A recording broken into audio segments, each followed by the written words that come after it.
that there? You're gonna put that there. Ah, that was funny. That's also a lesson learned. If an enemy goes onto the tile that you use to destroy some bullshit, then they don't, like, you don't encounter a battle, or they don't notice you because you did that, or anything like that. So last time, when I went into it like this and escaped, I was put on the other side. So this is a science moment. Could you do the same for me again if I do manage to escape this time as well, game?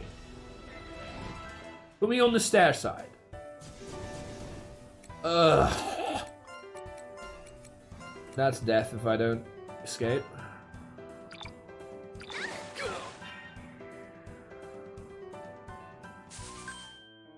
Thank you. That's good. Yes! I can compliment the game! You know what I mean? Something that's consistent, whereby you can actually see the behaviors of things as they go about on the board, and that they work in a consistent way, so you can use that to your advantage when you learn how it works. That's great. Tick. That's good. Something I wanted to demonstrate that is one of the most frustrating parts I had playing Labyrinth of Refrain, which was quite an enjoyable game overall, but had some things I was happy to see tweaked in the sequel, Galeria. One of the major ones is the inability to be able to see the turns remaining on your buffs and debuffs. Like, I have a lot to think about, especially if it's a hard fight. This is just a simple fight against an ooze, just to demonstrate the point. But like, if I'm up against a boss that I haven't beaten before, or anything like that, I don't want to have some sort of like mental memory bank of, oh, 2 turns I need to do this, 3 turns I need to do this. Also, it's not even necessarily that obvious how many turns each thing is. Does it count the turn you cast it? Probably, but I don't know unless I've given confirmation. You know, it's just... it's not ideal when the game doesn't show that. And in this game, unfortunately, it doesn't. And here we'll show it. We have Toxic Administration, which doesn't matter what it does, other than it is a debuff to the enemy. So let's do that. Currently, we can't see any more pages other than its health being 1796, which is nice, but, you know, whatever. I'm also going to give ourselves a buff so that we can compare the two and see how they are both problematic. We can just fortify from here on out, because we only need one example for each. I don't want to kill the thing, because I would absolutely destroy it if I attacked it. So, now that we have applied those buffs and debuffs, let's have a look at our pages. With the right analog stick, you can see it says R with directional arrows. We can look at our characters' names, we can look at their level, their buddies' conditions, they're not necessarily gore hit or whatever, their health, and here, you see the stat increase. It says speed up, but what it doesn't say critically is how many turns that will last. It turns out it's supposed to last for presumably 4 more rounds. There should be a 4 there, but there just isn't. Similarly, if we were to look at the enemy, now it has pages, right? It has 6 pages. And it has stats decreased on guard. But we don't see a turn number for that. It just says guard. That's it. The pierce damage, as you can see, denoted by the purple symbol, particularly being purple, the color for pierce. There's no number. How am I supposed to know? If that is something crucial, how am I supposed to know when to re-up it without like trying to remember it? It's just really awkward, unnecessary, easy to just make a simple 1 number will do just to denote the turn order. And you can even have like a key next to it saying like this number in this color if you wanted more than one. Because in the sequel there are 2 different numbers and it confuses me that way too.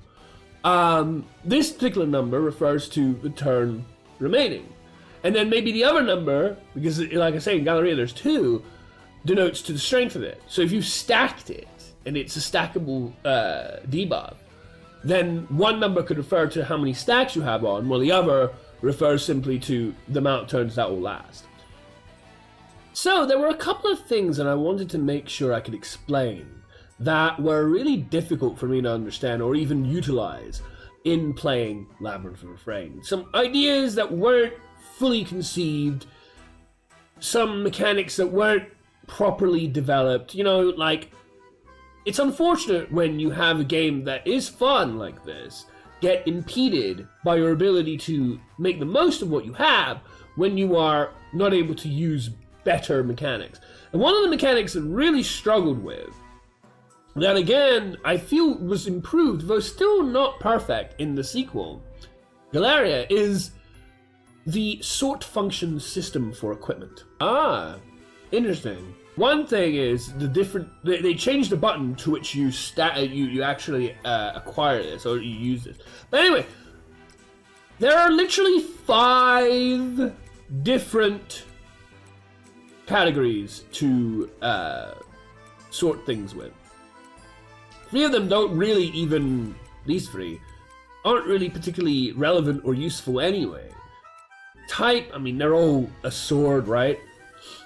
What's this gonna do? Not really much. Didn't seem to change anything. Rank. Again, I'm not entirely sure. Maybe just by strength? I don't know what the rank means. It doesn't mean anything to me. Rarity, obviously, they have different colors, and that can affect the strength of them, but, you know, like, even a better silver sword isn't going to compare to, you know, an obscene main gauche or a horrific main gauche or something. It's simply because, or even like, what's a really good one? Illusion sword, then? And a basic illusion sword is still going to be way better than any of this. Like, this is legendary, fierce damage sword, fog warning sword, whatever. They may be legendary, and rarity might put them ahead of the pile of, you see, some of the other ones. So, but it doesn't really give you a fair understanding of what is the best weapon that you have available, because some of these common ones are going to be stronger, are going to be better. And if you look, the pages say, look how many different stats there are. There's attack, there's hit, there's strength, dexterity, luck, confuse res, critical chance, all this sort of stuff. And they don't even bother to allow you to sort it by any of them.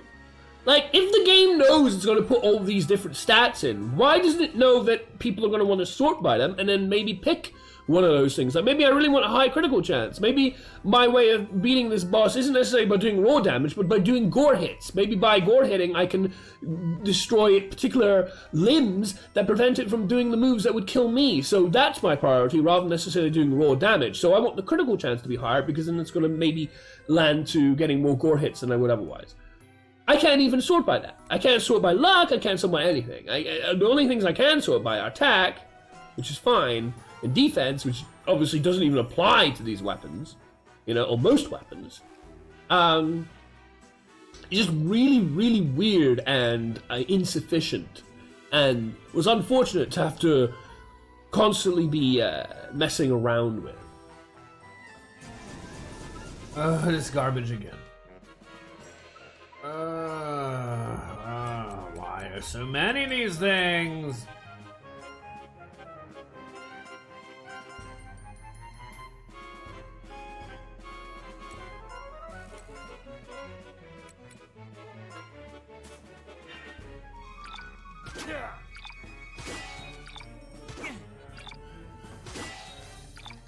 Shit! Shit!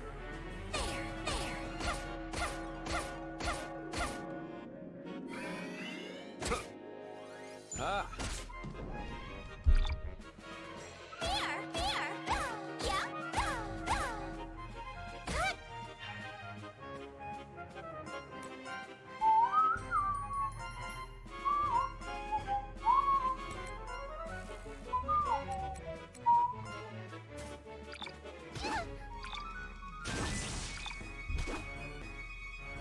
Oh, right.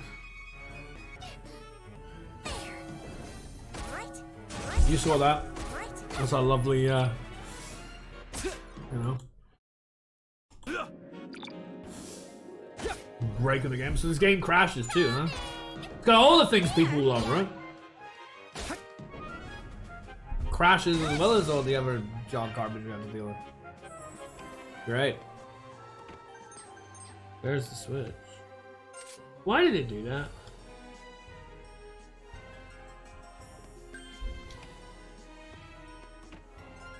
Like, I literally bonked the head onto the Switch, and then it doesn't actually realize that I had used the head to get to the Switch. Like, what's that about? I didn't bonk the wall for nothing. I did it so that I could open the Switch.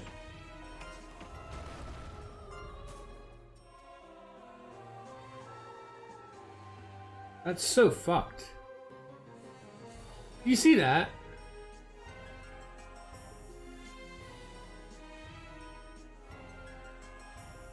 You see that shit? That looks like normal floor, right? And yet, it's not. Not by the map or by the prompt in front of us. That's really screwed up.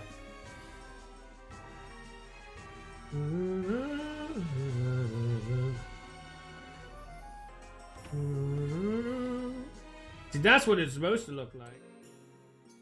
Oh, is this listed in the order in which I put them in? That's good. Like that. That's easy enough.